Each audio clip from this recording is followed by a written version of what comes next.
రాజ్యమేది లేదు గాని రాణిలాగా చూసుకుంటా, కోట కట్టలేను గాని కళ్ళల్లో నిన్నే దాచుకుంటా.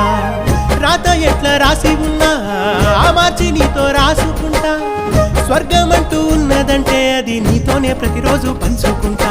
నిన్ను గన్న మీ నాన్న కన్నా అల్లారు ముద్దుగా సాదుకుంటా. నీకు కోపం వస్తే కొంత దూరం ఉంటా, నువ్వు గీత గీస్తే నేను దాటనంటా.